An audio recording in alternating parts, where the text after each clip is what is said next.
Yo, welcome back to Eat, Sleep, Breathe, Hoops. You know who it is, man. You know what it is. You know what time it is. All that good stuff, man. So, yeah, we about to jump into everything about when Michael Jordan was a baby from the ages of 0 to 1.5. So, y'all ready? Just playing, man. Just playing. Hope y'all like that thumbnail. We're about to jump into the man that some of y'all may remember, some of y'all might have never heard of, that used to be referred to as Baby Jordan, the man by the name of Harold Miner. So let's get into it. Shout out to the fellow Trojan. Ladies and gentlemen, today we're going to dive into one of the most fascinating, what could have been stories in the NBA from somebody who had a lot of talent with this game. The career of Harold Miner, a player whose nickname alone carried enormous expectations. Dubbed Baby Jordan for his resemblance to the great Michael Jordan in both appearance and playing style, Miner captivated the basketball world in the early 90s. But while the hype was real, his NBA career never lived up to the expectations. Today we'll explore his journey, from his upbringing and college dominance at USC to his brief yet memorable time in the NBA and his life after basketball. Harold Miner was born on May 5th, 1971 in Inglewood, California, West Coast, a basketball hotbed that produced countless talents over the years. Raised in a tough neighborhood, he found solace in basketball at a young age. His love for the game blossomed as he honed his skills on the playground and in the local gyms, inspired by the rising legend of Michael Jordan in the 1980s. Miner attended Inglewood High School, where he quickly established himself as one of the most electrifying players in the country. His ability to soar above defenders and throw down highlight reel dunks made him a spectacle. College recruiters took notice, but one school in particular, USC, would be where he truly made his mark. When Harold Miner arrived at the University of Southern California in the late 1980s, the program wasn't known for basketball dominance, but that changed really quickly.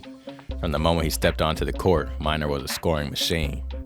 By his sophomore season, he was averaging over 23 a game, and by his junior year, he led the Trojans to one of their best seasons in school history. He was unstoppable, attacking the rim with ferocity, pulling up for mid-range jumpers, and bringing athleticism rarely seen at the college level.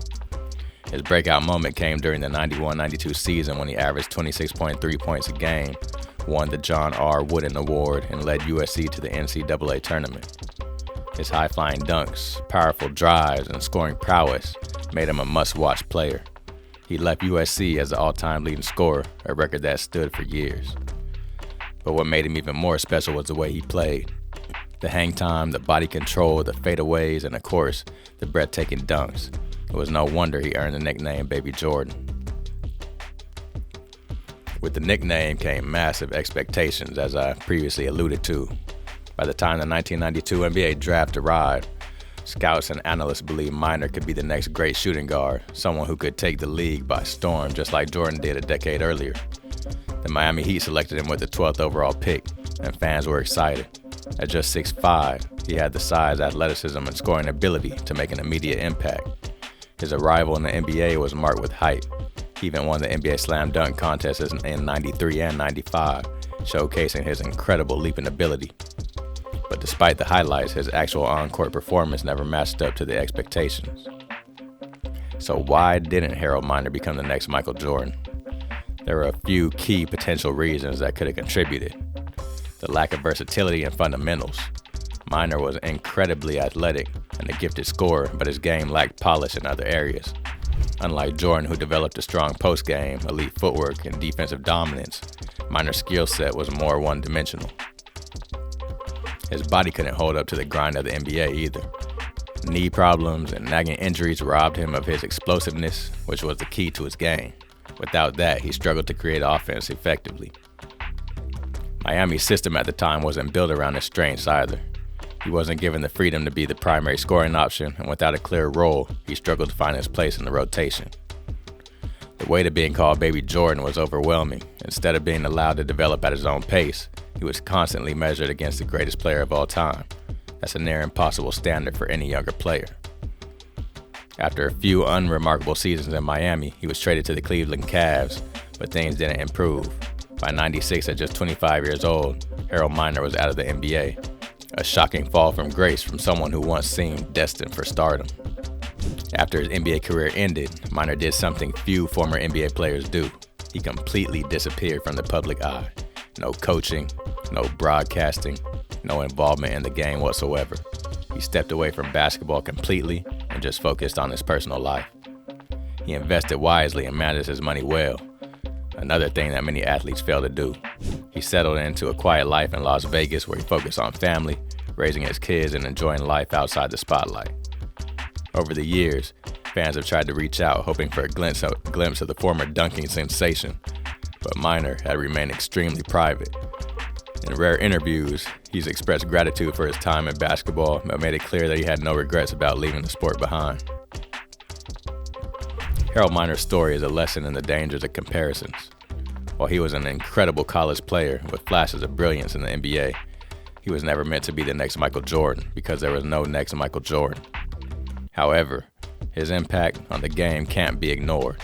He remains one of the most exciting college players of all time and a two-time slam dunk contest champion.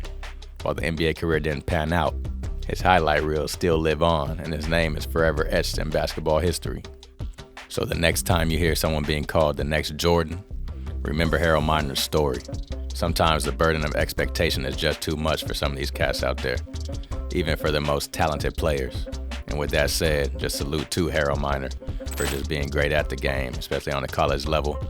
And yeah, just salute, man. Shout out to the Trojan, and glad he's doing well, taking care of him and his family, and, you know, just living his life out there, healthy and free from turmoil and beating some of the BS that might have came along with the crazy fame. So yeah, man, let me know what y'all think about Harold Miner, aka Baby Jordan. Y'all remember him? Do y'all not remember him? Did y'all go look up his highlights after this video? Yo, how nice y'all think he was? He was that dude at SC for real. Let me know. Tap in, comment, share, like, all that good stuff, man. Do it all. Cause I'm gonna keep coming with these videos. You know who it is. It's your boy Nikki P. Just eat, sleep, breathe, hoops. And until the next time, peace.